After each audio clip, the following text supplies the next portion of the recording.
Hello there, lovely people. It's Alex from Nintendo Life here, and today I get to talk to you all about Octopath Traveler on the Nintendo Switch because I've had a go at it, and not just the demo. No waffling this time because there's so much to do. Let's dive right into things. JRPGs have been having a little bit of a renaissance recently, haven't they? The genre has been dying for a good bit of mixing up, and we've seen that a bit in games like Bravely Default, but with Octopath Traveler, things have really begun getting fresh. The same basic mechanics you'd expect from a turn-based RPG are here, but with a number of interesting twists. Rather than just spamming the most powerful or appropriate moves to best your foes, and maybe using an item on occasion, you've got a lot of other mechanics to tackle as well. If you choose to delay a character's attack by defending, you can slowly build up power to boost the move you eventually choose to use. That's not all that interesting in and of itself, but the other major mechanic coupled with this seriously shakes things up. Every enemy you fight has one or more weaknesses. These can be certain weapon types or elemental. Hitting enemies with moves they're weak against is absolutely crucial,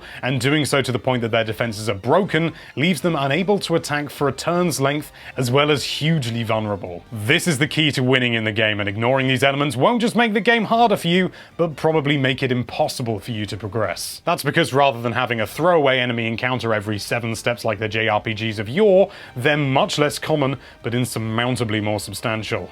And difficult. Rather than just being a dull, predictable fight to earn you some XP, enemies offer a serious challenge beyond making sure you're a higher level. Each character has their own abilities as you'd expect, ranging from attacking to healing, and buffing to even stranger things like capturing your enemies to fight on your side permanently. And you better make sure you understand and acknowledge every single one at your disposal, because my great goggly goodness, you'll need them. Every battle has to be planned out meticulously, but the game does make things easier for you by showing the length of the turn and what characters and what enemies will be attacking when. Much like everything else we've said, failure to pay attention to this is all but a death sentence. If you don't know what you're doing or you don't pay enough attention, the game will punch you very hard on the nose. It is a bit of a concern that there seems to be very little leniency in these areas. The game doesn't hide any of these mechanics or techniques from you, but if you don't apply them properly, or you just don't have the right tactical way of thinking, you're going to be in for a world of hurt. It's unclear whether there are any allowances for less skilled players to also enjoy the game, but from what we've played, this is undeniably a game for the hardcore people. But now that we've got the combat out of the way, what about the rest of it?